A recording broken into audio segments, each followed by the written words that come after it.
श्रीगणेशाय नमः। अथ श्री पाशुपतास्त्र स्तोत्रम्। ईश्वर उवाच वक्षे पाशुपतास्त्रेण शान्तिजापादिपूर्वतः पादतः पूर्वनाशो हि फडन्तं चापदादिनुत्। ॐ नमो भगवते महापाशुपताय अतुलबलवीर्यपराक्रमाय त्रिपञ्चनयनाय नानारूपाय नानाप्रहरणोद्यताय सर्वाङ्गरक्ताय भिन्नाञ्जनचयप्रख्याय श्मशानवेतालप्रियाय सर्वविघ्ननिकृन्तनरताय सर्वसिद्धिप्रदाय भक्तानुकम्पिने असंख्यवक्त्रभुजापादाय तस्मिन् सिद्धाय वेतालवित्रासिने शाकिनीक्षोभजनकाय व्याधिनिग्रहकारिणे पापभञ्जनाय सूर्यसोमाग्निनेत्राय विष्णुकवचाय खड्गवज्रहस्ताय यमदण्डवरुणापाशाय रुद्रशूलाय ज्वलज्जिह्वाय सर्वरोगविद्रावणाय ग्रहनिग्रहकारिणे दुष्टनागक्षयकारिणे ॐ कृष्णपिङ्गलाय फट् हुङ्कारास्त्राय फट् वज्रहस्ताय फट् शक्तये फट् दण्डाय फट् यमाय फट् खड्गाय फट् नैररित्याय फट् वरुणाय फट् वज्राय फट् पाशाय फट् ध्वजाय फट् अंकुशाय फट् गदायै फट् कुबेराय फट् त्रिशूलाय फट् मुद्गराय फट् चक्राय फट् पद्माय फट् नागास्त्राय फट् ईशानाय फट् खेटकास्त्राय फट् मुण्डाय फट् मुण्डास्त्राय फट् कंकालास्त्राय फट् पिच्छिकास्त्राय फट् क्षुरिकास्त्राय फट् ब्रह्मास्त्राय फट् शक्त्यस्त्राय फट् गणास्त्राय फट् सिद्धास्त्राय फट् पिलिपिच्छास्त्राय फट् गन्धर्वास्त्राय फट् पूर्वास्त्रायै फट् दक्षिणास्त्राय फट् वामास्त्राय फट् पश्चिमास्त्राय फट् मंत्रास्त्राय फट् शाकिन्यस्त्राय फट् योगिन्यस्त्राय फट् दण्डास्त्राय फट् महादण्डास्त्राय फट् नागास्त्राय फट् शिवास्त्राय फट् ईशानास्त्राय फट् पुरुषास्त्राय फट् अघोरास्त्राय फट् सद्योजातास्त्राय फट् हृदयास्त्राय फट् महास्त्राय फट् गरुडास्त्राय फट् राक्षसास्त्राय फट्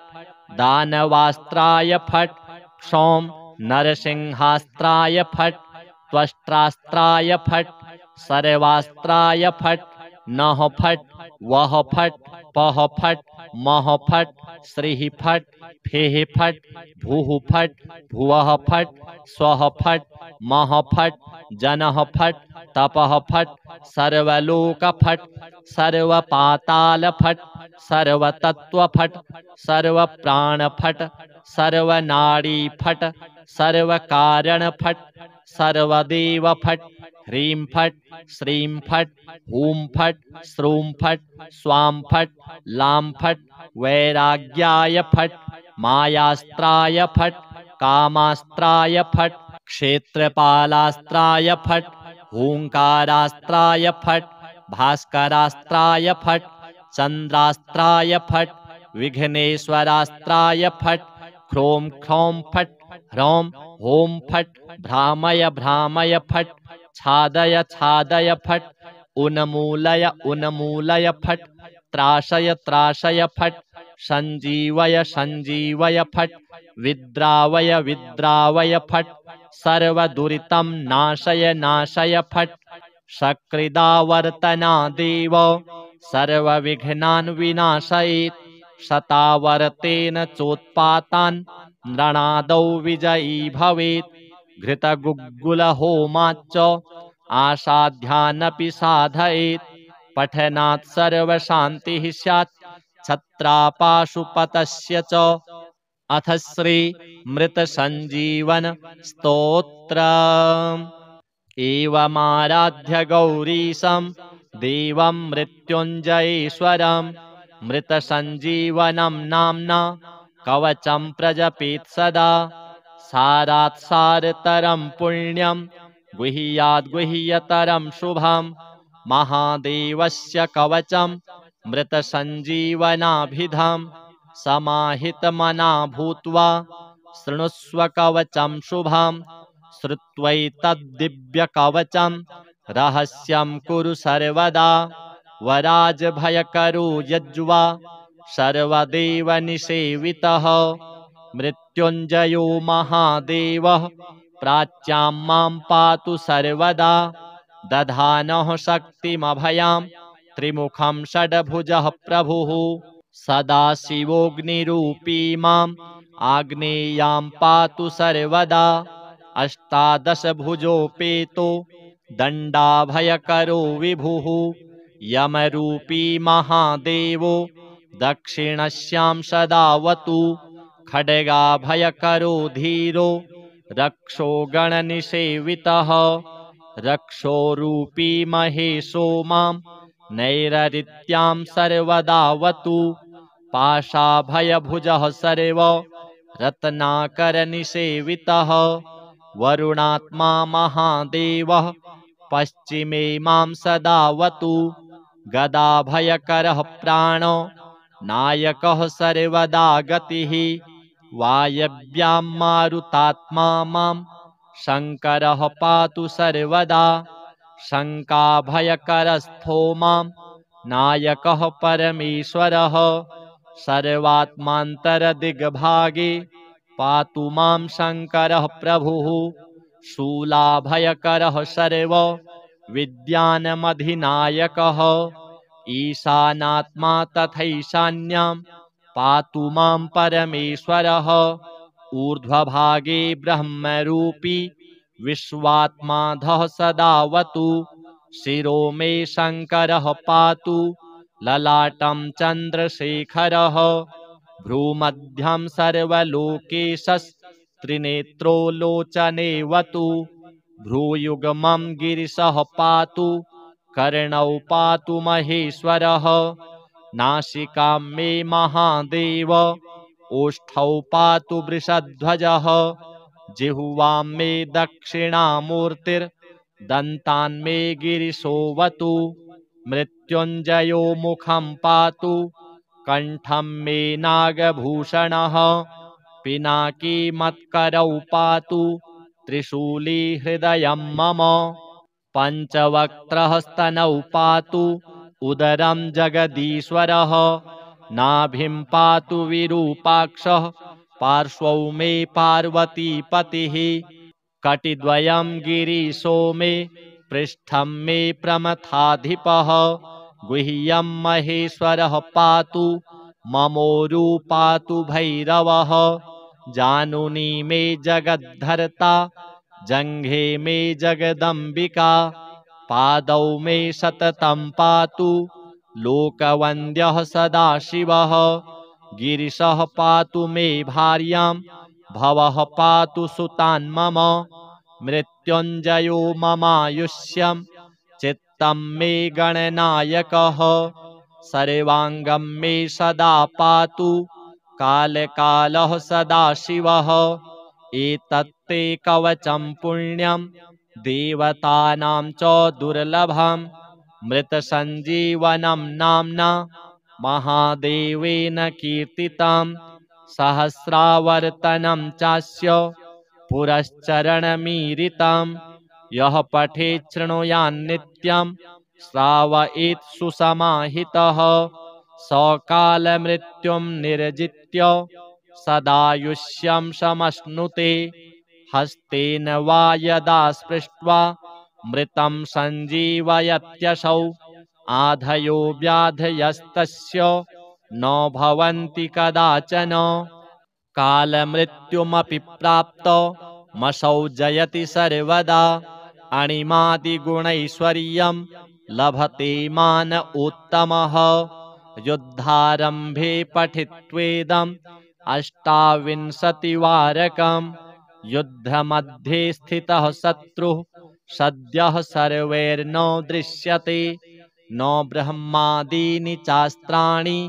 क्षयं कुर्वन्ति तस्य वै विजयं लभते देव युद्धमध्येऽपि सर्वदा प्रातरुत्थाय सततं यः पठेत् कवचं शुभम् अक्षय्यं लभते सौख्यम् इह लोके परत्र च सर्वव्याधिविनिर्मुक्तः सर्वरोगविवर्जितः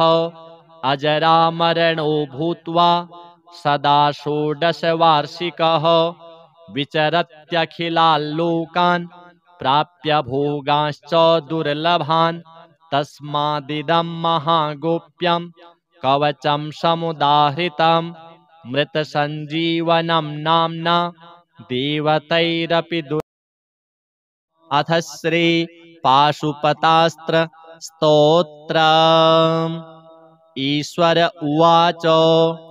वक्षे पाशुपतास्त्रेण शान्तिजापादिपूर्वतः पादतः पूर्वनाशो हि फडन्तं चापदादिनुत् ॐ नमो भगवते महापाशुपताय अतुलबलवीर्यपराक्रमाय त्रिपञ्चनयनाय नानारूपाय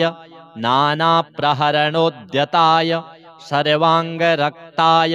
भिन्नाञ्जनचयप्रख्याय श्मशानवेतालप्रियाय सर्वविघ्ननिकृन्तनरताय सर्वसिद्धिप्रदाय भक्तानुकम्पिने असंख्यवक्त्रभुजापादाय तस्मिन् सिद्धाय वेतालवित्रासिने शाकिनीक्षोभजनकाय व्याधिनिग्रहकारिणे पापभञ्जनाय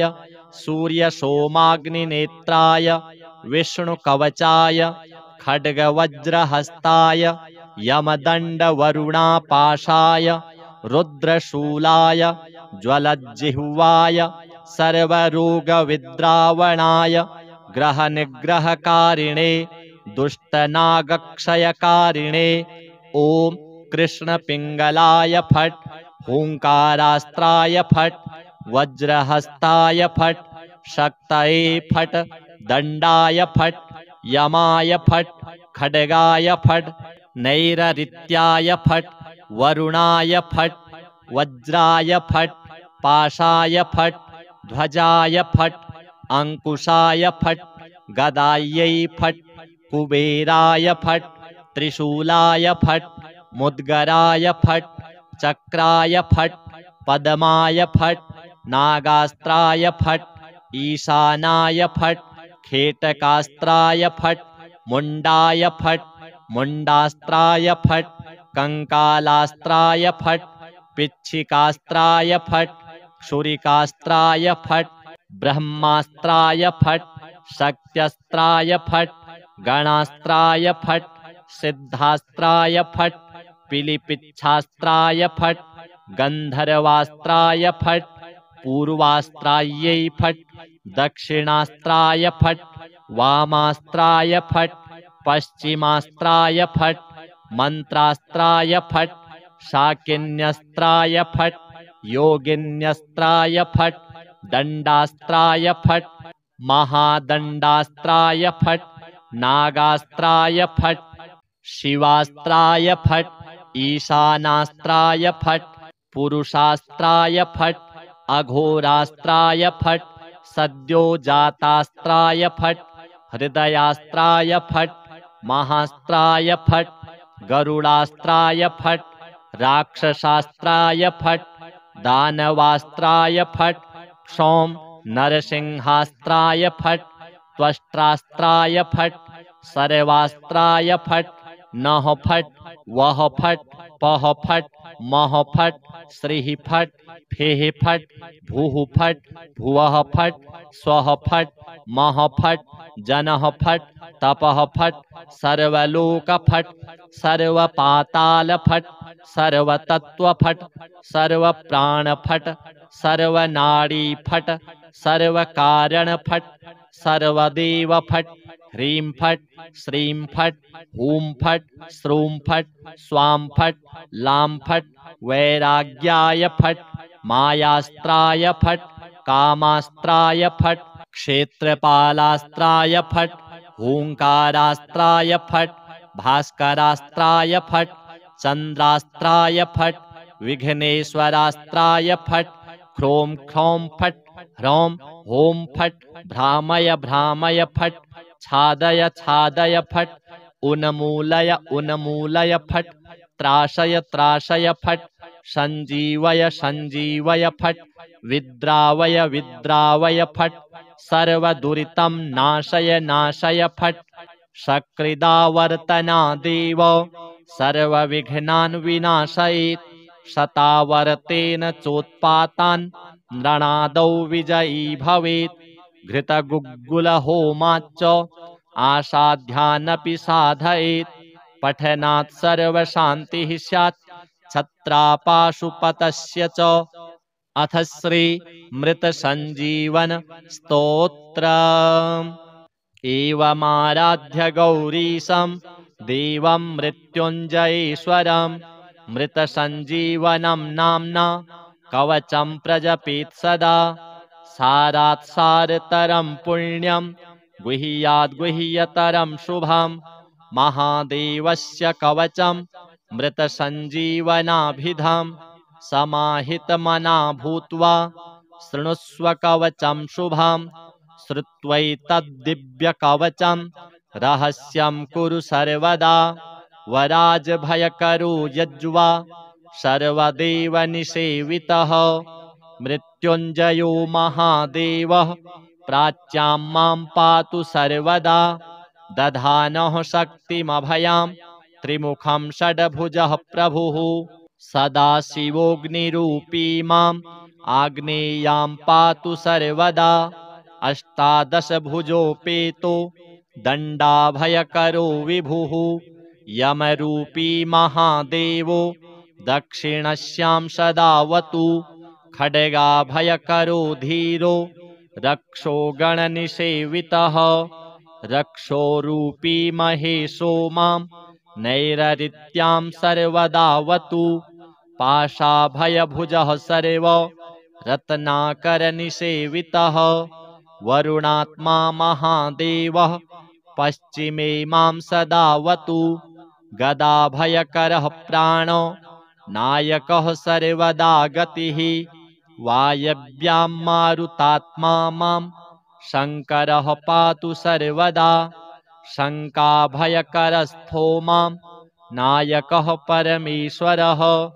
सर्वात्मान्तरदिग्भागे पातु मां शङ्करः प्रभुः शूलाभयकरः सर्व विद्यानमधिनायकः ईशानात्मा तथैशान्यां पातु मां परमेश्वरः ऊर्ध्वभागे ब्रह्मरूपी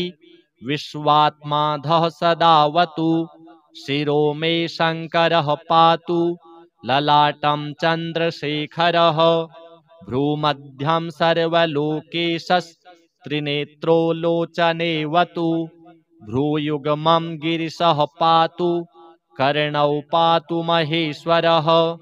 नासिकां मे महादेव ओष्ठौ पातु वृषध्वजः जिह्वां मे दक्षिणामूर्तिर्दन्तान् मे गिरिशोऽवतु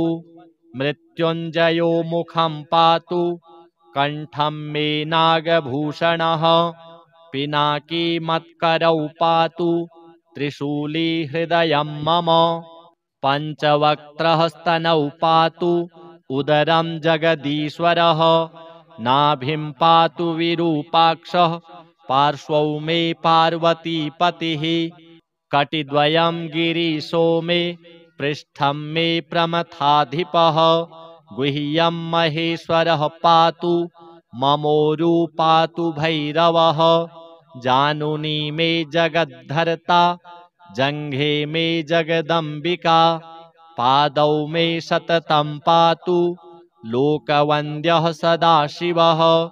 गिरिशः पातु मे भार्यां भवः पातु सुतान् मम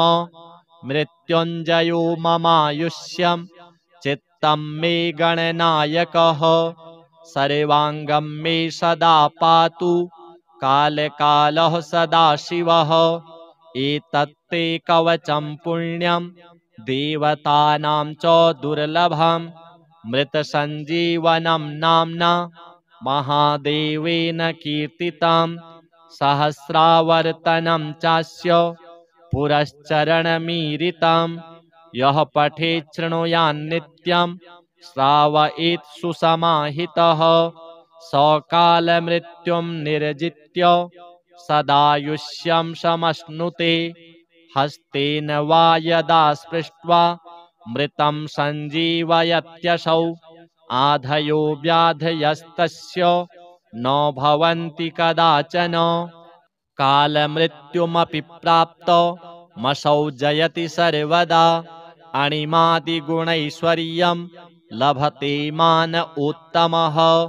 युद्धारम्भे पठित्वेदम् अष्टाविंशतिवारकम् युद्धमध्ये स्थितः शत्रुः सद्यः सर्वैर्न दृश्यते न ब्रह्मादीनि चास्त्राणि क्षयं कुर्वन्ति तस्य वै विजयं लभते देव युद्धमध्येऽपि सर्वदा प्रातरुत्थाय सततं यः पठेत् कवचं शुभम् अक्षय्यं लभते सौख्यम् इह लोके परत्र च सर्वव्याधिविनिर्मुक्तः सर्वरोगविवर्जितः अजरामरणो भूत्वा सदा षोडशवार्षिकः विचरत्यखिलाल्लोकान् प्राप्य भोगांश्च दुर्लभान् तस्मादिदं महागोप्यं कवचं समुदाहृतं मृतसञ्जीवनं नाम्ना देवतैरपि अथ श्री पाशुपतास्त्र स्तोत्रम् ईश्वर उवाच वक्षे पाशुपतास्त्रेण शान्तिजापादिपूर्वतः पादतः पूर्वनाशो हि फडन्तं चापदादिनुत् ॐ नमो भगवते महापाशुपताय अतुलबलवीर्यपराक्रमाय त्रिपञ्चनयनाय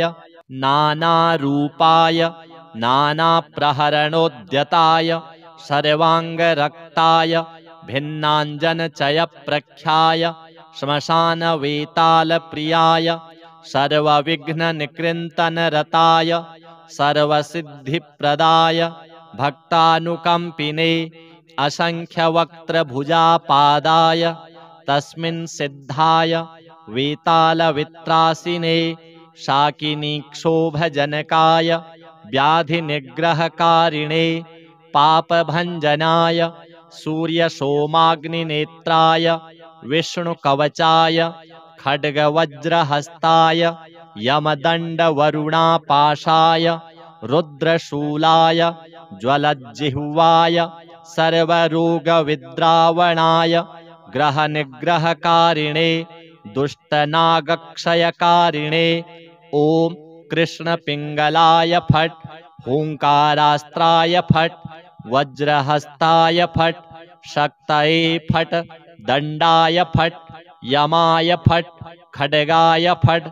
नैररित्याय फट् वरुणाय फट् वज्राय फट् पाशाय फट् ध्वजाय फट् अंकुशाय फट् गदायै फट् कुबेराय फट् त्रिशूलाय फट् मुद्गराय फट् चक्राय फट् पद्माय फट् नागास्त्राय फट् ईशानाय फट् खेटकास्त्राय फट् मुण्डाय फट् मुण्डास्त्राय फट् कंकालास्त्राय फट् पिच्छिकास्त्राय फट् क्षुरिकास्त्राय फट् ब्रह्मास्त्राय फट् शक्त्यस्त्राय फट् गणास्त्राय फट् सिद्धास्त्राय फट् पिलिपिच्छास्त्राय फट् गन्धर्वास्त्राय फट् पूर्वास्त्रायै फट् दक्षिणास्त्राय फट् वामास्त्राय फट् पश्चिमास्त्राय फट् मंत्रास्त्राय फट् शाकिन्यस्त्राय फट् योगिन्यस्त्राय फट् दंडास्त्राय फट् महादंडास्त्राय फट् नागास्त्राय फट् शिवास्त्राय फट् ईशानास्त्राय फट् पुरुषास्त्राय फट् अघोरास्त्राय फट् सद्योजातास्त्राय फट् हृदयास्त्राय फट् महास्त्राय फट् गरुडास्त्राय फट् राक्षसास्त्राय फट्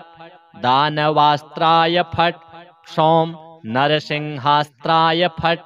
त्वष्ट्रास्त्राय फट् सर्वास्त्राय फट् नः फट् वः फट् पः फट् मः फट् श्रीः फट् फेः फट् भूः फट् भुवः फट् स्वः फट् मः फट् जनः फट् तपः फट् सर्वलोक फट् सर्वपाताल फट् सर्वतत्व फट् सर्वप्राण फट् सर्वनाड़ी फट् सर्वकारण फट्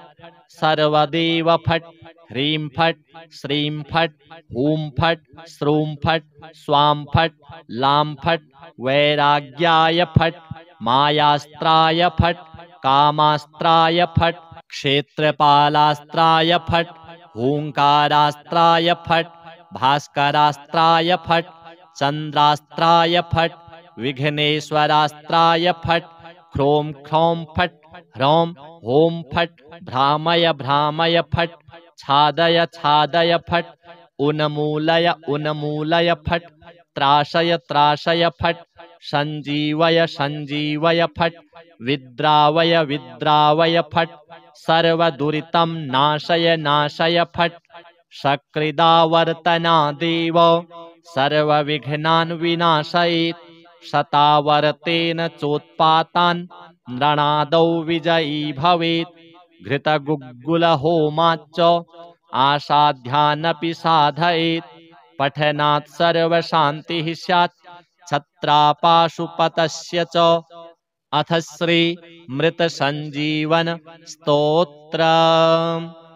एवमाराध्य गौरीशं देवं मृत्युञ्जयेश्वरं मृतसञ्जीवनं नाम्ना कवचं प्रजपेत् सदा सारात् सारतरं पुण्यं गुह्याद् गुह्यतरं शुभं महादेवस्य कवचं मृतसञ्जीवनाभिधं समाहितमना भूत्वा शृणुष्व कवचं शुभं श्रुत्वैतद्दिव्यकवचं रहस्यं कुरु सर्वदा वराजभयकरो यज्वा सर्वदेवनिसेवितः मृत्युञ्जयो महादेवः प्राच्यां मां पातु सर्वदा दधानः शक्तिमभयां त्रिमुखं षड्भुजः प्रभुः सदाशिवोऽग्निरूपी माम् आग्नेयां पातु सर्वदा अष्टादशभुजोपेतो दण्डाभयकरो विभुः यमरूपी महादेवो दक्षिणस्यां सदावतु खड्गाभयकरो धीरो रक्षो गणनिसेवितः रक्षोरूपी महेशो मां नैररित्यां सर्वदावतु पाशाभयभुजः सर्व रत्नाकरनिसेवितः वरुणात्मा महादेवः पश्चिमे मां सदावतु गदाभयकरः प्राणो नायकः सर्वदा गतिः वायव्यां मारुतात्मा मां शङ्करः पातु सर्वदा शङ्काभयकरस्थो मां नायकः परमेश्वरः सर्वात्मान्तरदिग्भागे पातु मां शङ्करः प्रभुः शूलाभयकरः सर्व विद्यानमधिनायकः ईशानात्मा तथैशान्यां पातु मां परमेश्वरः ऊर्ध्वभागे ब्रह्मरूपी विश्वात्माधः सदावतु शिरो मे शङ्करः पातु ललाटं चन्द्रशेखरः भ्रूमध्यं सर्वलोकेशस्त्रिनेत्रो लोचनेवतु भ्रूयुग्मं गिरिशः पातु कर्णौ पातु महेश्वरः नासिकां मे महादेव ओष्ठौ पातु वृषध्वजः जिह्वां मे दक्षिणामूर्तिर्दन्तान् मे गिरिशोऽवतु मृत्युञ्जयो मुखं पातु कण्ठं मे नागभूषणः पिनाकी मत्करौ पातु त्रिशूली हृदयं मम पञ्चवक्त्रः स्तनौ पातु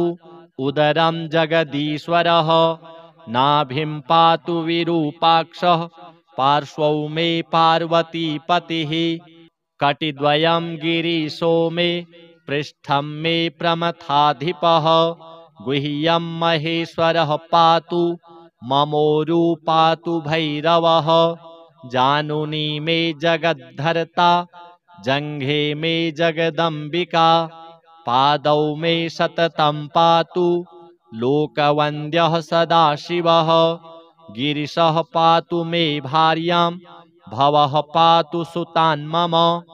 मृत्युञ्जयो ममायुष्यं चित्तं मे गणनायकः सर्वाङ्गं मे सदा पातु कालकालः सदाशिवः एतत्ते कवचं पुण्यं देवतानां च दुर्लभं मृतसञ्जीवनं नाम्ना महादेवेन कीर्तितं सहस्रावर्तनं चास्य पुरश्चरणमीरितं यः पठेत् शृणुयान्नित्यं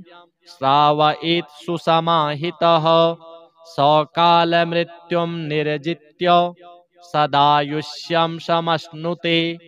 हस्तेन वा यदा स्पृष्ट्वा मृतं सञ्जीवयत्यसौ आधयो व्याधयस्तस्य न भवन्ति कदाचन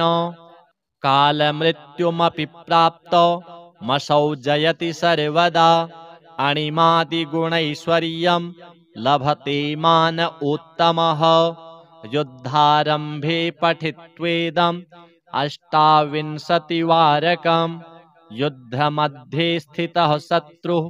सद्यः सर्वैर्न दृश्यते न ब्रह्मादीनि चास्त्राणि क्षयं कुर्वन्ति तस्य वै विजयं लभते देव युद्धमध्येऽपि सर्वदा प्रातरुत्थाय सततं यः पठेत् कवचं शुभम् अक्षय्यं लभते सौख्यम् इह लोके परत्र च सर्वव्याधिविनिर्मुक्तः सर्वरोगविवर्जितः अजरामरणो भूत्वा सदा षोडशवार्षिकः विचरत्यखिलाल्लोकान् प्राप्य भोगांश्च दुर्लभान् तस्मादिदं महागोप्यं कवचं समुदाहृतं मृतसञ्जीवनं नाम्ना देवतैरपि अथ श्री पाशुपतास्त्र स्तोत्रम् ईश्वर उवाच वक्षे पाशुपतास्त्रेण शान्तिजापादिपूर्वतः पादतः पूर्वनाशो हि फडन्तं चापदादिनुत् ॐ नमो भगवते महापाशुपताय अतुलबलवीर्यपराक्रमाय त्रिपञ्चनयनाय नानारूपाय नानाप्रहरणोद्यताय सर्वाङ्गरक्ताय भिन्नाञ्जनचयप्रख्याय श्मशानवेतालप्रियाय सर्वविघ्ननिकृन्तनरताय सर्वसिद्धिप्रदाय भक्तानुकम्पिने असङ्ख्यवक्त्रभुजापादाय तस्मिन् सिद्धाय वेतालवित्रासिने शाकिनीक्षोभजनकाय व्याधिनिग्रहकारिणे पापभञ्जनाय सूर्यसोमाग्निनेत्राय विष्णुकवचाय खड्गवज्रहस्ताय यमदण्डवरुणापाशाय रुद्रशूलाय ज्वलज्जिह्वाय सर्वरोगविद्रावणाय ग्रहनिग्रहकारिणे दुष्टनागक्षयकारिणे ॐ कृष्णपिङ्गलाय फट्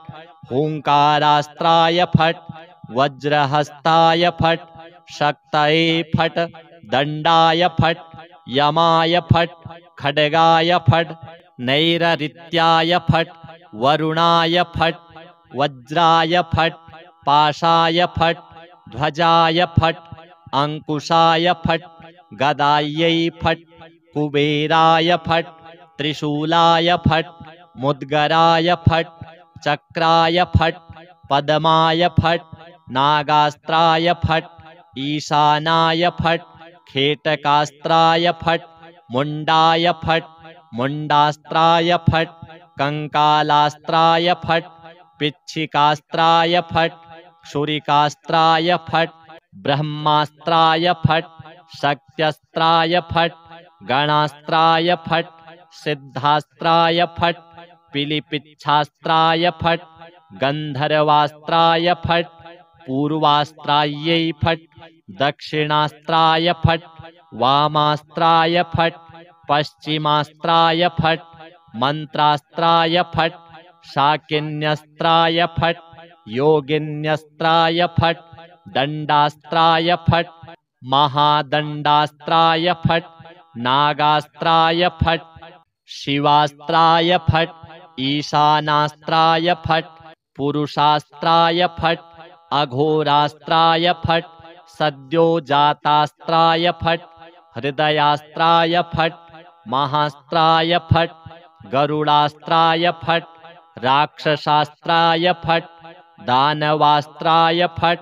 क्षौं नरसिंहास्त्राय फट् त्वष्ट्रास्त्राय फट् सर्वास्त्राय फट् नः फट् वः फट् पः फट् मः फट् श्रीः फट् फेः फट् भूः फट् भुवः फट् स्वः फट् मः फट् जनः फट् तपः फट् सर्वलोक फट् सर्वपाताल फट् सर्वतत्व फट् सर्वप्राण फट् सर्वनाड़ी फट् सर्वकारण फट्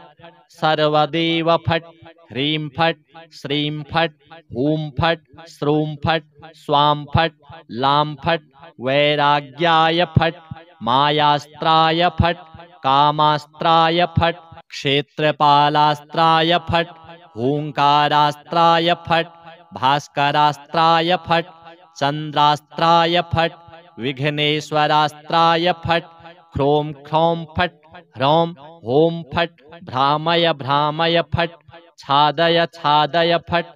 उन्मूलय उन्मूलय फट् त्राशय त्राशय फट् संजीवय संजीवय फट् विद्रावय विद्रावय फट् सर्वदुरितं नाशय नाशय फट् शकृदावर्तना देव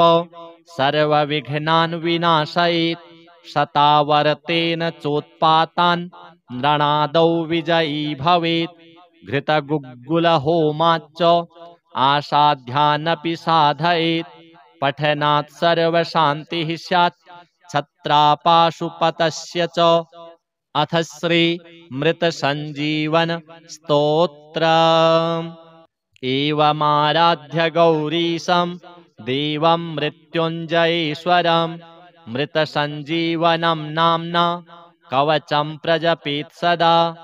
सारात् सारतरं पुण्यं गुह्याद् गुह्यतरं शुभं महादेवस्य कवचं मृतसञ्जीवनाभिधं समाहितमना भूत्वा शृणुष्व कवचं शुभं श्रुत्वैतद्दिव्यकवचं रहस्यं कुरु सर्वदा वराजभयकरो यज्वा सर्वदेवनिसेवितः मृत्युञ्जयो महादेवः प्राच्यां मां पातु सर्वदा दधानः शक्तिमभयां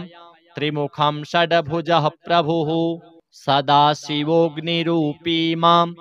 आग्नेयां पातु सर्वदा अष्टादशभुजोपेतो दण्डाभयकरो विभुः यमरूपी महादेवो दक्षिणस्यां सदावतु खड्गाभयकरो धीरो रक्षो गणनिषेवितः रक्षोरूपी महेशो मां नैररित्यां सर्वदावतु पाशाभयभुजः सर्व रत्नाकरनिषेवितः वरुणात्मा महादेवः पश्चिमे मां सदावतु गदाभयकरः प्राणो नायकः सर्वदा गतिः वायव्यां मारुतात्मा मां शङ्करः पातु सर्वदा शङ्काभयकरस्थो मां नायकः परमेश्वरः सर्वात्मान्तरदिग्भागे पातु मां शङ्करः प्रभुः शूलाभयकरः सर्व विद्यानमधिनायकः ईशानात्मा तथैशान्यां पातु मां परमेश्वरः ऊर्ध्वभागे ब्रह्मरूपी विश्वात्माधः सदावतु शिरो मे शङ्करः पातु ललाटं चन्द्रशेखरः भ्रूमध्यं सर्वलोकेशस्त्रिनेत्रो लोचनेवतु भ्रूयुग्मं गिरिशः पातु कर्णौ पातु महेश्वरः नासिकां मे महादेव ओष्ठौ पातु वृषध्वजः जिह्वां मे दक्षिणामूर्तिर्दन्तान् मे गिरिशोऽवतु मृत्युञ्जयो मुखं पातु कण्ठं मे नागभूषणः पिनाकी मत्करौ पातु त्रिशूली हृदयं मम पञ्चवक्त्रः स्तनौ पातु उदरं जगदीश्वरः नाभिं पातु विरूपाक्षः पार्श्वौ मे पार्वतीपतिः कटिद्वयं गिरीशो मे पृष्ठं मे प्रमथाधिपः गुह्यं महेश्वरः पातु ममोरु पातु भैरवः जानुनी मे जगद्धर्ता जङ्घे मे जगदम्बिका पादौ मे सततं पातु लोकवन्द्यः सदाशिवः गिरिशः पातु मे भार्यां भवः पातु सुतान् मम मृत्युञ्जयो ममायुष्यं चित्तं मे गणनायकः सर्वाङ्गं मे सदा पातु कालकालः सदाशिवः एतत्ते कवचं पुण्यं देवतानां च दुर्लभं मृतसञ्जीवनं नाम्ना महादेवेन कीर्तितं सहस्रावर्तनं चास्य पुरश्चरणमीरितं यः पठेत् शृणुयान्नित्यं श्रावयेत् सुसमाहितः सकालमृत्युं निर्जित्य सदायुष्यं समश्नुते हस्तेन वा यदा स्पृष्ट्वा मृतं सञ्जीवयत्यसौ आधयो व्याधयस्तस्य न भवन्ति कदाचन कालमृत्युमपि प्राप्तमसौ जयति सर्वदा अणिमादिगुणैश्वर्यं लभते मान उत्तमः युद्धारम्भे पठित्वेदम् अष्टाविंशतिवारकं युद्धमध्ये स्थितः शत्रुः सद्यः सर्वैर्न दृश्यते न ब्रह्मादीनि चास्त्राणि क्षयं कुर्वन्ति तस्य वै विजयं लभते देव युद्धमध्येऽपि सर्वदा प्रातरुत्थाय सततं यः पठेत् कवचं शुभम् अक्षय्यं लभते सौख्यम् इह लोके परत्र च सर्वव्याधिविनिर्मुक्तः सर्वरोगविवर्जितः अजरामरणो भूत्वा सदा षोडशवार्षिकः विचरत्यखिलाल्लोकान् प्राप्य भोगांश्च दुर्लभान् तस्मादिदं महागोप्यं कवचं समुदाहृतं मृतसञ्जीवनं नाम्ना देवतैरपि दुर्लभम् अथ श्री पाशुपतास्त्र स्तोत्रम्। ईश्वर उवाच वक्षे पाशुपतास्त्रेण शान्तिजापादिपूर्वतः पादतः पूर्वनाशो हि फडन्तं चापदादिनुत्। ॐ नमो भगवते महापाशुपताय अतुलबलवीर्यपराक्रमाय त्रिपञ्चनयनाय नानारूपाय नानाप्रहरणोद्यताय सर्वाङ्गरक्ताय भिन्नाञ्जनचयप्रख्याय श्मशानवेतालप्रियाय सर्वविघ्ननिकृन्तनरताय सर्वसिद्धिप्रदाय भक्तानुकम्पिने असंख्यवक्त्रभुजापादाय तस्मिन् सिद्धाय वेतालवित्रासिने शाकिनीक्षोभजनकाय व्याधिनिग्रहकारिणे पापभञ्जनाय सूर्यसोमाग्निनेत्राय विष्णुकवचाय खड्गवज्रहस्ताय यमदण्डवरुणापाशाय रुद्रशूलाय ज्वलज्जिह्वाय सर्वरोगविद्रावणाय ग्रहनिग्रहकारिणे दुष्टनागक्षयकारिणे ॐ कृष्णपिङ्गलाय फट् हुङ्कारास्त्राय फट् वज्रहस्ताय फट् शक्तये फट् दण्डाय फट् यमाय फट् खड्गाय फट् नैररित्याय फट् वरुणाय फट् वज्राय फट् पाशाय फट् ध्वजाय फट् अंकुशाय फट् गदायै फट् कुबेराय फट् त्रिशूलाय फट् मुद्गराय फट् चक्राय फट् पद्माय फट् नागास्त्राय फट् ईशानाय फट् खेटकास्त्राय फट् मुण्डाय फट् मुण्डास्त्राय फट् कंकालास्त्राय फट् पिच्छिकास्त्राय फट् क्षुरिकास्त्राय फट् ब्रह्मास्त्राय फट् शक्त्यस्त्राय फट् गणास्त्राय फट् सिद्धास्त्राय फट् पिलिपिच्छास्त्राय फट् गन्धर्वास्त्राय फट् पूर्वास्त्रायै फट् दक्षिणास्त्राय फट् वामास्त्राय फट् पश्चिमास्त्राय फट् मंत्रास्त्राय फट् शाकिन्यस्त्राय फट् योगिन्यस्त्राय फट् दण्डास्त्राय फट् महादण्डास्त्राय फट् नागास्त्राय फट् शिवास्त्राय फट्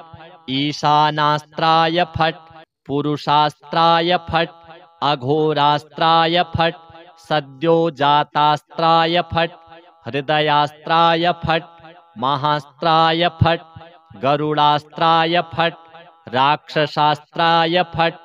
दानवास्त्राय फट् क्षौम नरसिंहास्त्राय फट् त्वष्ट्रास्त्राय फट् सर्वास्त्राय फट् नः फट् वः फट् पः फट् मः फट् श्रीः फट् फेः फट् भूः फट् भुवः फट् स्वः फट् मः फट् जनः फट् तपः फट् सर्वलोक फट् सर्वपाताल फट् सर्वतत्व फट् सर्वप्राण फट् सर्वनाड़ी फट् सर्वकारण फट् सर्वदेव फट् ह्रीं फट् श्रीं फट् हूं फट् श्रूं फट् स्वां फट् लां फट् वैराग्याय फट् मायास्त्राय फट् कामास्त्राय फट् क्षेत्रपालास्त्राय फट् हूंकारास्त्राय फट् भास्करास्त्राय फट् चंद्रास्त्राय फट् विघ्नेश्वरास्त्राय फट् ह्रों ख्रौं फट् ह्रौं हों फट् भ्रामय भ्रामय फट् छादय छादय फट् उन्मूलय उन्मूलय फट् त्राशय त्राशय फट् संजीवय संजीवय फट् विद्रावय विद्रावय फट् सर्वदुरितं नाशय नाशय फट् सकृदावर्तना सर्वविघ्नान् विनाशयेत् शतावर्तेन चोत्पातान् नृणादौ विजयी भवेत् घृतगुग्गुलहोमाच्च आसाध्यानपि साधयेत् पठनात् सर्वशान्तिः स्यात् छत्रापाशुपतस्य च। अथ श्री मृतसञ्जीवन स्तोत्रम्। एवमाराध्य गौरीशं देवं मृत्युञ्जयेश्वरं मृतसञ्जीवनं नाम्ना कवचं प्रजपेत् सदा। सारात् सारतरं पुण्यं गुह्याद् गुह्यतरं शुभं महादेवस्य कवचं मृतसञ्जीवनाभिधं। समाहितमना भूत्वा शृणुष्व कवचं शुभं श्रुत्वैतद्दिव्यकवचं रहस्यं कुरु सर्वदा। वराजभयकरो यज्वा सर्वदेवनिसेवितः मृत्युञ्जयो महादेवः प्राच्यां मां पातु सर्वदा। दधानः शक्तिमभयां त्रिमुखं षड्भुजः प्रभुः सदाशिवोऽग्निरूपी माम् आग्नेयां पातु सर्वदा। अष्टादशभुजोपेतो दण्डाभयकरो विभुः यमरूपी महादेवो दक्षिणस्यां सदावतु। खड्गाभयकरो धीरो रक्षो गणनिसेवितः रक्षोरूपी महेशो मां नैररित्यां सर्वदावतु। पाशाभयभुजः सर्व रत्नाकरनिसेवितः वरुणात्मा महादेवः पश्चिमे मां सदावतु। गदाभयकरः प्राणो नायकः सर्वदा गतिः वायव्यां मारुतात्मा मां शङ्करः पातु सर्वदा। शङ्काभयकरस्थो मां नायकः परमेश्वरः सर्वात्मान्तरदिग्भागे पातु मां शङ्करः प्रभुः। शूलाभयकरः सर्व विद्यानमधिनायकः ईशानात्मा तथैशान्यां पातु मां परमेश्वरः। ऊर्ध्वभागे ब्रह्मरूपी विश्वात्माधः सदावतु। शिरो मे शङ्करः पातु ललाटं चन्द्रशेखरः भ्रूमध्यं सर्वलोकेशस्त्रिनेत्रो लोचनेवतु। भ्रूयुग्मं गिरिशः पातु कर्णौ पातु महेश्वरः। नासिकां मे महादेव ओष्ठौ पातु वृषध्वजः। जिह्वां मे दक्षिणामूर्तिर्दन्तान् मे गिरिशोऽवतु। मृत्युञ्जयो मुखं पातु कण्ठं मे नागभूषणः। पिनाकी मत्करौ पातु त्रिशूली हृदयं मम। पञ्चवक्त्रः स्तनौ पातु उदरं जगदीश्वरः। नाभिं पातु विरूपाक्षः पार्श्वौ मे पार्वतीपतिः। कटिद्वयं गिरीशो मे पृष्ठं मे प्रमथाधिपः। गुह्यं महेश्वरः पातु ममोरु पातु भैरवः। जानुनी मे जगद्धर्ता जङ्घे मे जगदम्बिका।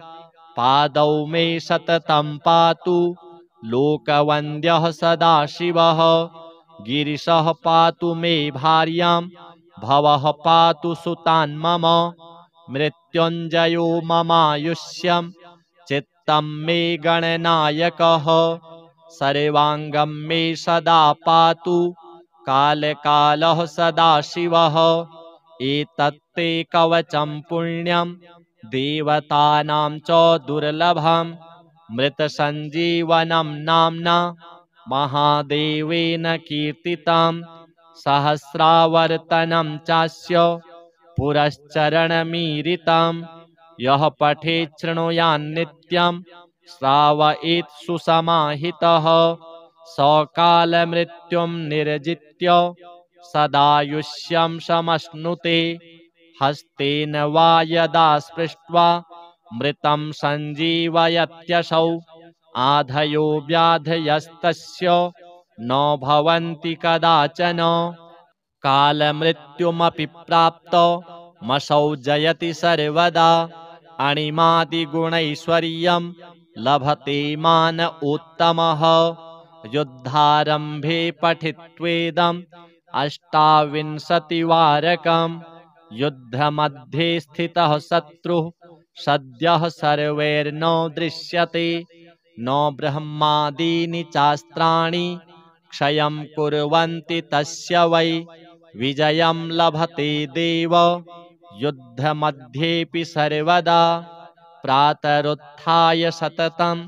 यः पठेत् कवचं शुभम् अक्षय्यं लभते सौख्यम् इह लोके परत्र च सर्वव्याधिविनिर्मुक्तः सर्वरोगविवर्जितः अजरामरणो भूत्वा सदा षोडशवार्षिकः विचरत्यखिलाल्लोकान् प्राप्य भोगांश्च दुर्लभान् तस्मादिदं महागोप्यं कवचं समुदाहृतं मृतसञ्जीवनं नाम्ना देवतैरपि अथ श्री पाशुपतास्त्र स्तोत्रम् ईश्वर उवाच वक्षे पाशुपतास्त्रेण शान्तिजापादिपूर्वतः पादतः पूर्वनाशो हि फडन्तं चापदादिनुत् ॐ नमो भगवते महापाशुपताय अतुलबलवीर्यपराक्रमाय त्रिपञ्चनयनाय नानारूपाय नानाप्रहरणोद्यताय सर्वाङ्गरक्ताय भिन्नाञ्जनचयप्रख्याय श्मशानवेतालप्रियाय सर्वविघ्ननिकृन्तनरताय सर्वसिद्धिप्रदाय भक्तानुकम्पिने असंख्यवक्त्रभुजापादाय तस्मिन् सिद्धाय वेतालवित्रासिने शाकिनीक्षोभजनकाय व्याधिनिग्रहकारिणे पापभञ्जनाय सूर्यसोमाग्निनेत्राय विष्णुकवचाय खड्गवज्रहस्ताय यमदण्डवरुणापाशाय रुद्रशूलाय ज्वलज्जिह्वाय सर्वरोगविद्रावणाय ग्रहनिग्रहकारिणे दुष्टनागक्षयकारिणे ॐ कृष्णपिङ्गलाय फट् हुङ्कारास्त्राय फट् वज्रहस्ताय फट् शक्तये फट् दण्डाय फट् यमाय फट् खड्गाय फट् नैररित्याय फट् वरुणाय फट् वज्राय फट् पाशाय फट् ध्वजाय फट् अंकुशाय फट् गदायै फट् कुबेराय फट् त्रिशूलाय फट् मुद्गराय फट् चक्राय फट् पद्माय फट् नागास्त्राय फट् ईशानाय फट् खेटकास्त्राय फट् मुण्डाय फट् मुण्डास्त्राय फट् कंकालास्त्राय फट् पिच्छिकास्त्राय फट् क्षुरिकास्त्राय फट् ब्रह्मास्त्राय फट् शक्त्यस्त्राय फट् गणास्त्राय फट् सिद्धास्त्राय फट् पिलिपिच्छास्त्राय फट् गन्धर्वास्त्राय फट् पूर्वास्त्रायै फट् दक्षिणास्त्राय फट् वामास्त्राय फट् पश्चिमास्त्राय फट् मंत्रास्त्राय फट् शाकिन्यस्त्राय फट् योगिन्यस्त्राय फट् दण्डास्त्राय फट् महादण्डास्त्राय फट् नागास्त्राय फट् शिवास्त्राय फट् ईशानास्त्राय फट् पुरुषास्त्राय फट् अघोरास्त्राय फट् सद्योजातास्त्राय फट् हृदयास्त्राय फट् महास्त्राय फट् गरुडास्त्राय फट् राक्षसास्त्राय फट् दानवास्त्राय फट् क्षौम नरसिंहास्त्राय फट् त्वष्ट्रास्त्राय फट् सर्वास्त्राय फट् नः फट् वः फट् पः फट् मः फट् श्रीः फट् फेः फट् भूः फट् भुवः फट् स्वः फट् मः फट् जनः फट् तपः फट् सर्वलोक फट् सर्वपाताल फट् सर्वतत्त्वफट् सर्वप्राणफट् सर्वनाडीफट् सर्वकारणफट् सर्वदेवफट् ह्रीं फट् श्रीं फट् हूं फट् श्रूं फट् स्वां फट् लां फट् वैराग्याय फट् मायास्त्राय फट् कामास्त्राय फट् क्षेत्रपालास्त्राय फट् हूंकारास्त्राय फट् भास्करास्त्राय फट् चंद्रास्त्राय फट् विघ्नेश्वरास्त्राय फट् ह्रों ह्रौं फट् ह्रौं हों फट् भ्रामय भ्रामय फट् छादय छादय फट् उन्मूलय उन्मूलय फट् त्राशय त्राशय फट् संजीवय संजीवय फट् विद्रावय विद्रावय फट् सर्वदुरितं नाशय नाशय फट् सकृदावर्तनादेव सर्वविघ्नान् विनाशयेत् शतावर्तेन चोत्पातान् नृणादौ विजयी भवेत् घृतगुग्गुलहोमाच्च आसाध्यानपि साधयेत् पठनात् सर्वशान्तिः स्यात् छत्रापाशुपतस्य च अथ श्री मृतसञ्जीवन स्तोत्रम् एवमाराध्य गौरीशं देवं मृत्युञ्जयेश्वरं मृतसञ्जीवनं नाम्ना कवचं प्रजपेत् सदा सारात् सारतरं पुण्यं गुह्याद् गुह्यतरं शुभं महादेवस्य कवचं मृतसञ्जीवनाभिधं समाहितमना भूत्वा शृणुष्व कवचं शुभं श्रुत्वैतद्दिव्यकवचं रहस्यं कुरु सर्वदा वराजभयकरो यज्वा सर्वदेवनिसेवितः मृत्युञ्जयो महादेवः प्राच्यां मां पातु सर्वदा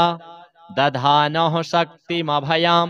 त्रिमुखं षड्भुजः प्रभुः सदाशिवोऽग्निरूपी माम् आग्नेयां पातु सर्वदा अष्टादशभुजोपेतो दण्डाभयकरो विभुः यमरूपी महादेवो दक्षिणस्यां सदावतु खड्गाभयकरो धीरो रक्षो गणनिसेवितः रक्षोरूपी महेशो मां नैररित्यां सर्वदावतु पाशाभयभुजः सर्व रत्नाकरनिसेवितः वरुणात्मा महादेवः पश्चिमे मां सदावतु गदाभयकरः प्राणो नायकः सर्वदा गतिः वायव्यां मारुतात्मा मां शङ्करः पातु सर्वदा शङ्काभयकरस्थो मां नायकः परमेश्वरः सर्वात्मान्तरदिग्भागे पातु मां शङ्करः प्रभुः शूलाभयकरः सर्व विद्यानमधिनायकः ईशानात्मा तथैशान्यां पातु मां परमेश्वरः ऊर्ध्वभागे ब्रह्मरूपी विश्वात्माधः सदावतु शिरो मे शङ्करः पातु ललाटं चन्द्रशेखरः भ्रूमध्यं सर्वलोकेशस्त्रिनेत्रो लोचनेवतु भ्रूयुग्मं गिरिशः पातु कर्णौ पातु महेश्वरः नासिकां मे महादेव ओष्ठौ पातु वृषध्वजः जिह्वां मे दक्षिणामूर्तिर्दन्तान् मे गिरिशोऽवतु मृत्युञ्जयो मुखं पातु कण्ठं मे नागभूषणः पिनाकी मत्करौ पातु त्रिशूली हृदयं मम पञ्चवक्त्रः स्तनौ पातु उदरं जगदीश्वरः नाभिं पातु विरूपाक्षः पार्श्वौ मे पार्वतीपतिः कटिद्वयं गिरीशो मे पृष्ठं मे प्रमथाधिपः गुह्यं महेश्वरः पातु ममोरु पातु भैरवः जानुनी मे जगद्धर्ता जङ्घे मे जगदम्बिका पादौ मे सततं पातु लोकवन्द्यः सदाशिवः गिरिशः पातु मे भार्यां भवः पातु सुतान् मम मृत्युञ्जयो ममायुष्यं चित्तं मे गणनायकः सर्वाङ्गं मे सदा पातु कालकालः सदाशिवः एतत्ते कवचं पुण्यं देवतानां च दुर्लभं मृतसञ्जीवनं नाम्ना महादेवेन कीर्तितं सहस्रावर्तनं चास्य पुरश्चरणमीरितं यः पठेत् शृणुयान्नित्यं श्रावयेत् सुसमाहितः सकालमृत्युं निर्जित्य सदायुष्यं समश्नुते हस्तेन वा यदा स्पृष्ट्वा मृतं सञ्जीवयत्यसौ आधयो व्याधयस्तस्य न भवन्ति कदाचन कालमृत्युमपि प्राप्तो मसौ जयति सर्वदा अणिमादिगुणैश्वर्यं लभते मान उत्तमः युद्धारम्भे पठित्वेदम् अष्टाविंशतिवारकम् युद्धमध्ये स्थितः शत्रुः सद्यः सर्वैर्न दृश्यते न ब्रह्मादीनि चास्त्राणि क्षयं कुर्वन्ति तस्य वै विजयं लभते देव युद्धमध्येऽपि सर्वदा प्रातरुत्थाय सततं यः पठेत् कवचं शुभम् अक्षय्यं लभते सौख्यम् इह लोके परत्र च सर्वव्याधिविनिर्मुक्तः सर्वरोगविवर्जितः अजरामरणो भूत्वा सदा षोडशवार्षिकः विचरत्यखिलाल्लोकान् प्राप्य भोगांश्च दुर्लभान् तस्मादिदं महागोप्यं कवचं समुदाहृतं मृतसञ्जीवनं नाम्ना देवतैरपि अथ श्री पाशुपतास्त्र स्तोत्रम् ईश्वर उवाच वक्षे पाशुपतास्त्रेण शान्तिजापादिपूर्वतः पादतः पूर्वनाशो हि फडन्तं चापदादिनुत् ॐ नमो भगवते महापाशुपताय अतुलबलवीर्यपराक्रमाय त्रिपञ्चनयनाय नानारूपाय नानाप्रहरणोद्यताय सर्वाङ्गरक्ताय भिन्नाञ्जनचयप्रख्याय श्मशानवेतालप्रियाय सर्वविघ्ननिकृन्तनरताय सर्वसिद्धिप्रदाय भक्तानुकम्पिने असंख्यवक्त्रभुजापादाय तस्मिन् सिद्धाय वेतालवित्रासिने शाकिनीक्षोभजनकाय व्याधिनिग्रहकारिणे पापभञ्जनाय सूर्यसोमाग्निनेत्राय विष्णुकवचाय खड्गवज्रहस्ताय यमदण्डवरुणापाशाय रुद्रशूलाय ज्वलज्जिह्वाय सर्वरोगविद्रावणाय ग्रहनिग्रहकारिणे दुष्टनागक्षयकारिणे ॐ कृष्णपिङ्गलाय फट् हुङ्कारास्त्राय फट् वज्रहस्ताय फट् शक्तये फट् दण्डाय फट् यमाय फट् खड्गाय फट् नैररित्याय फट् वरुणाय फट् वज्राय फट् पाशाय फट् ध्वजाय फट् अंकुशाय फट् गदायै फट् कुबेराय फट् त्रिशूलाय फट् मुद्गराय फट् चक्राय फट् पद्माय फट् नागास्त्राय फट् ईशानाय फट् खेटकास्त्राय फट् मुण्डाय फट् मुण्डास्त्राय फट् कंकालास्त्राय फट् पिच्छिकास्त्राय फट् क्षुरिकास्त्राय फट् ब्रह्मास्त्राय फट् शक्त्यस्त्राय फट् गणास्त्राय फट् सिद्धास्त्राय फट् पिलिपिच्छास्त्राय फट् गन्धर्वास्त्राय फट् पूर्वास्त्रायै फट् दक्षिणास्त्राय फट् वामास्त्राय फट् पश्चिमास्त्राय फट् मंत्रास्त्राय फट् शाकिन्यस्त्राय फट् योगिन्यस्त्राय फट् दंडास्त्राय फट् महादंडास्त्राय फट् नागास्त्राय फट् शिवास्त्राय फट् ईशानास्त्राय फट् पुरुषास्त्राय फट् अघोरास्त्राय फट् सद्योजातास्त्राय फट् हृदयास्त्राय फट् महास्त्राय फट् गरुडास्त्राय फट् राक्षसास्त्राय फट्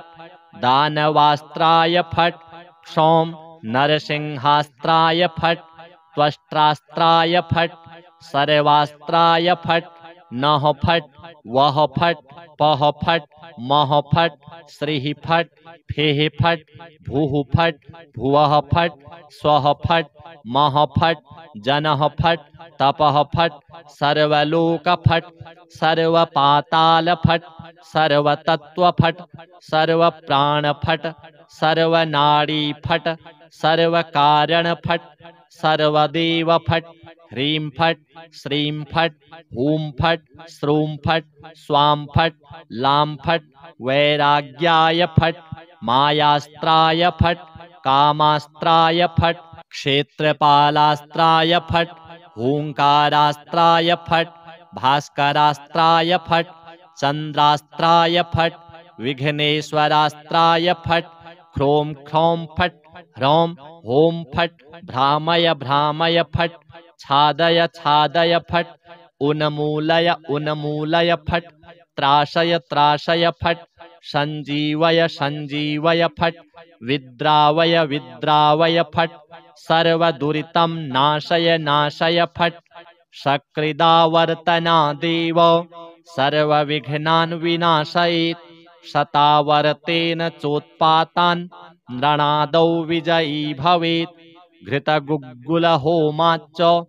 आसाध्यानपि साधयेत् पठनात् सर्वशान्तिः स्यात्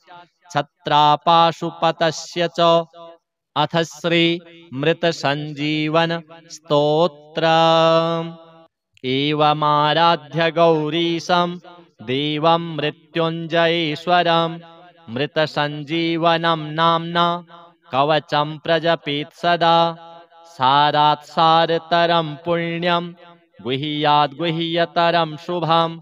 महादेवस्य कवचं मृत संजीवनाभिधं समाहितमना भूत्वा शृणुस्व कवचं शुभं श्रुत्वैतद्दिव्यकवचं रहस्यं कुरु सर्वदा वराजभयकरो यज्वा सर्वदेव निसेवितः मृत्युञ्जयो महादेवः प्राच्यां मां पातु सर्वदा दधानः शक्तिमभयां त्रिमुखं षड्भुजः प्रभुः सदाशिवोऽग्निरूपी माम् आग्नेयां पातु सर्वदा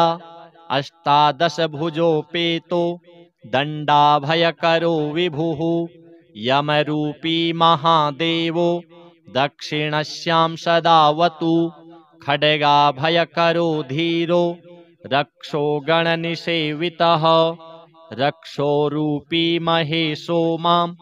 नैररित्यां सर्वदावतु पाशाभयभुजः सर्व रत्नाकरनिसेवितः वरुणात्मा महादेवः पश्चिमे मां सदावतु गदाभयकरः प्राणो नायकः सर्वदा गतिः वायव्यां मारुतात्मा मां शङ्करः पातु सर्वदा शङ्काभयकरस्थो मां नायकः परमेश्वरः सर्वात्मान्तरदिग्भागे पातु मां शङ्करः प्रभुः शूलाभयकरः सर्व विद्यानमधिनायकः ईशानात्मा तथैशान्यां पातु मां परमेश्वरः ऊर्ध्वभागे ब्रह्मरूपी विश्वात्माधः सदावतु शिरो मे शङ्करः पातु ललाटं चन्द्रशेखरः भ्रूमध्यं सर्वलोकेशस्त्रिनेत्रो लोचनेवतु भ्रूयुग्मं गिरिशः पातु कर्णौ पातु महेश्वरः नासिकां मे महादेव ओष्ठौ पातु वृषध्वजः जिह्वां मे दक्षिणामूर्तिर्दन्तान् मे गिरिशोऽवतु मृत्युञ्जयो मुखं पातु कण्ठं मे नागभूषणः पिनाकी मत्करौ पातु त्रिशूली हृदयं मम पञ्चवक्त्रः स्तनौ पातु उदरं जगदीश्वरः नाभिं पातु विरूपाक्षः पार्श्वौ मे पार्वतीपतिः कटिद्वयं गिरीशो मे पृष्ठं मे प्रमथाधिपः गुह्यं महेश्वरः पातु ममोरू पातु भैरवः जानुनी मे जगद्धर्ता जङ्घे मे जगदम्बिका पादौ मे सततं पातु लोकवन्द्यः सदाशिवः गिरिशः पातु मे भार्यां भवः पातु सुतान् मम मृत्युञ्जयो ममायुष्यं चित्तं मे गणनायकः सर्वाङ्गं मे सदा पातु कालकालः सदाशिवः एतत्ते कवचं पुण्यं देवतानां च दुर्लभं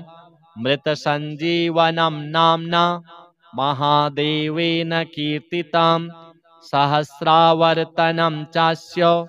पुरश्चरणमीरितं यः पठेत् शृणुयान्नित्यं श्रावयेत् सुसमाहितः सकालमृत्युं निर्जित्य सदायुष्यं समश्नुते हस्तेन वा यदा स्पृष्ट्वा मृतं सञ्जीवयत्यसौ आधयो व्याधयस्तस्य न भवन्ति कदाचन कालमृत्युमपि प्राप्तमसौ जयति सर्वदा अणिमादिगुणैश्वर्यं लभते मान उत्तमः युद्धारम्भे पठित्वेदम् अष्टाविंशतिवारकं युद्धमध्ये स्थितः शत्रुः सद्यः सर्वैर्न दृश्यते न ब्रह्मादीनि चास्त्राणि क्षयं कुर्वन्ति तस्य वै विजयं लभते देव युद्धमध्येऽपि सर्वदा प्रातरुत्थाय सततं यः पठेत् कवचं शुभम् अक्षय्यं लभते सौख्यम् इह लोके परत्र च सर्वव्याधिविनिर्मुक्तः सर्वरोगविवर्जितः अजरामरणो भूत्वा सदा षोडशवार्षिकः विचरत्यखिलाल्लोकान् प्राप्य भोगांश्च दुर्लभान् तस्मादिदं महागोप्यं कवचं समुदाहृतं मृतसञ्जीवनं नाम्ना देवतैरपि अथ श्री पाशुपतास्त्र स्तोत्रम् ईश्वर उवाच वक्षे पाशुपतास्त्रेण शान्तिजापादिपूर्वतः पादतः पूर्वनाशो हि फडन्तं चापदादिनुत् ॐ नमो भगवते महापाशुपताय अतुलबलवीर्यपराक्रमाय त्रिपञ्चनयनाय नानारूपाय नानाप्रहरणोद्यताय सर्वाङ्गरक्ताय भिन्नाञ्जनचयप्रख्याय श्मशानवेतालप्रियाय सर्वविघ्ननिकृन्तनरताय सर्वसिद्धिप्रदाय भक्तानुकम्पिने असंख्यवक्त्रभुजापादाय तस्मिन् सिद्धाय वेतालवित्रासिने शाकिनीक्षोभजनकाय व्याधिनिग्रहकारिणे पापभञ्जनाय सूर्यसोमाग्निनेत्राय विष्णुकवचाय खड्गवज्रहस्ताय यमदण्डवरुणापाशाय रुद्रशूलाय ज्वलज्जिह्वाय सर्वरोगविद्रावणाय ग्रहनिग्रहकारिणे दुष्टनागक्षयकारिणे ॐ कृष्णपिङ्गलाय फट् हुङ्कारास्त्राय फट् वज्रहस्ताय फट् शक्तये फट् दण्डाय फट् यमाय फट् खड्गाय फट् नैररित्याय फट् वरुणाय फट् वज्राय फट् पाशाय फट् ध्वजाय फट् अंकुशाय फट् गदायै फट् कुबेराय फट् त्रिशूलाय फट् मुद्गराय फट् चक्राय फट् पद्माय फट् नागास्त्राय फट् ईशानाय फट् खेटकास्त्राय फट् मुण्डाय फट् मुण्डास्त्राय फट् कंकालास्त्राय फट् पिच्छिकास्त्राय फट् क्षुरिकास्त्राय फट् ब्रह्मास्त्राय फट् शक्त्यस्त्राय फट् गणास्त्राय फट् सिद्धास्त्राय फट् पिलिपिच्छास्त्राय फट् गन्धर्वास्त्राय फट् पूर्वास्त्रायै फट् दक्षिणास्त्राय फट् वामास्त्राय फट् पश्चिमास्त्राय फट् मंत्रास्त्राय फट् शाकिन्यस्त्राय फट् योगिन्यस्त्राय फट् दण्डास्त्राय फट् महादण्डास्त्राय फट् नागास्त्राय फट् शिवास्त्राय फट् ईशानास्त्राय फट् पुरुषास्त्राय फट् अघोरास्त्राय फट् सद्योजातास्त्राय फट् हृदयास्त्राय फट् महास्त्राय फट् गरुडास्त्राय फट् राक्षसास्त्राय फट् दानवास्त्राय फट् क्षौं नरसिंहास्त्राय फट् त्वष्ट्रास्त्राय फट् सर्वास्त्राय फट् नः फट् वः फट् पः फट् मः फट् श्रीः फट् फेः फट् भूः फट् भुवः फट् स्वः फट् मः फट् जनः फट् तपः फट् सर्वलोक फट् सर्वपाताल फट् सर्वतत्व फट् सर्वप्राण फट् सर्वनाड़ी फट् सर्वकारण फट्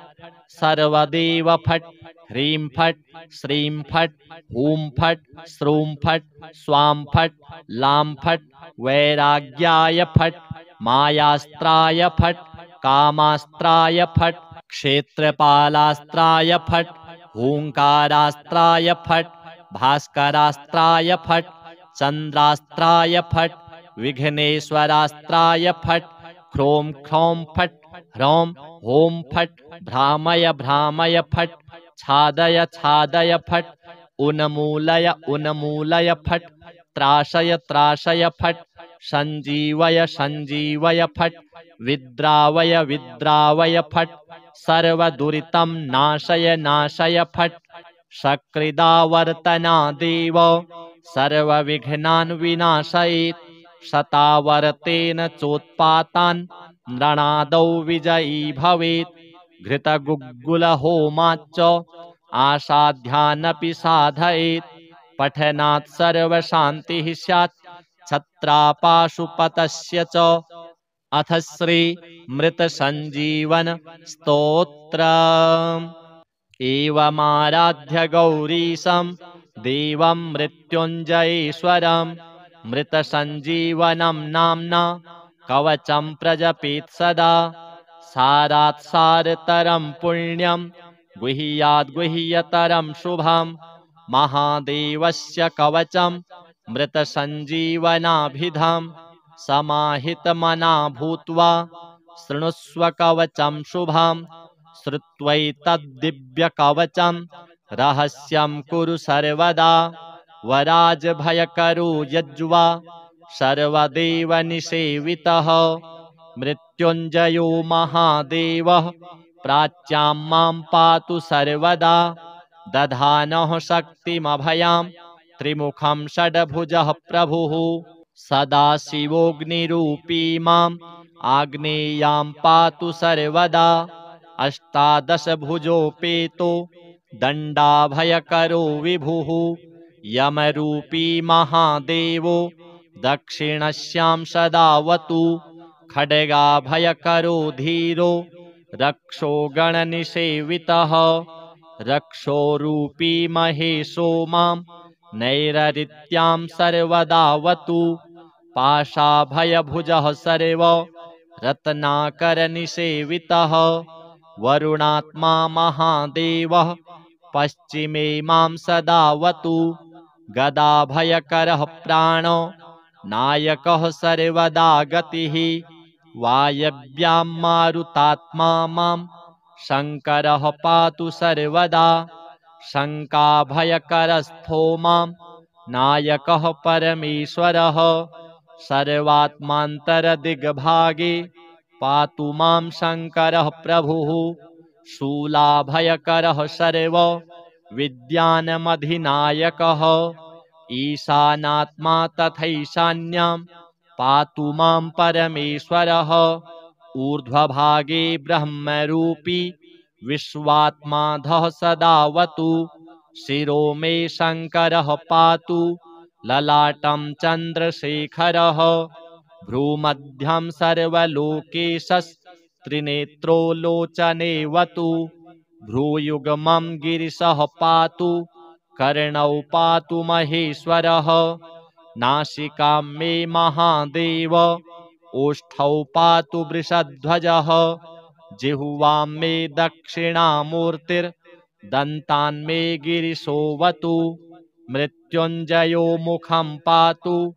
कण्ठं मे नागभूषणः पिनाकी मत्करौ पातु त्रिशूली हृदयं मम पञ्चवक्त्रः स्तनौ पातु उदरं जगदीश्वरः नाभिं पातु विरूपाक्षः पार्श्वौ मे पार्वतीपतिः कटिद्वयं गिरीशो मे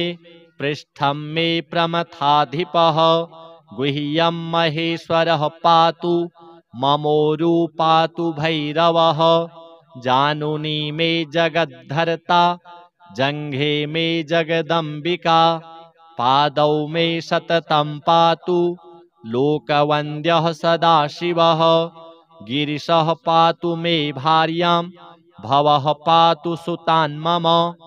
मृत्युञ्जयो ममायुष्यं चित्तं मे गणनायकः सर्वाङ्गं मे सदा पातु कालकालः सदाशिवः एतत्ते कवचं पुण्यं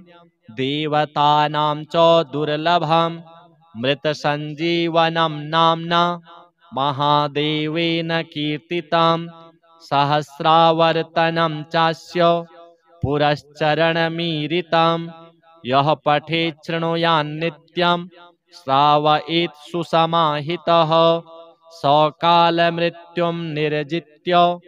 सदायुष्यं समश्नुते हस्तेन वा यदा स्पृष्ट्वा मृतं सञ्जीवयत्यसौ आधयो व्याधयस्तस्य न भवन्ति कदाचन कालमृत्युमपि प्राप्तमसौ जयति सर्वदा अणिमादिगुणैश्वर्यं लभते मान उत्तमः युद्धारम्भे पठित्वेदम् अष्टाविंशतिवारकम् युद्धमध्ये स्थितः शत्रुः सद्यः सर्वैर्न दृश्यते न ब्रह्मादीनि चास्त्राणि क्षयं कुर्वन्ति तस्य वै विजयं लभते देव युद्धमध्येऽपि सर्वदा प्रातरुत्थाय सततं यः पठेत् कवचं शुभम् अक्षय्यं लभते सौख्यम् इह लोके परत्र च सर्वव्याधिविनिर्मुक्तः सर्वरोगविवर्जितः अजरामरणो भूत्वा सदा षोडशवार्षिकः विचरत्यखिलाल्लोकान् प्राप्य भोगांश्च दुर्लभान् तस्मादिदं महागोप्यं कवचं समुदाहृतं मृतसञ्जीवनं नाम्ना देवतैरपि दुर्लभम्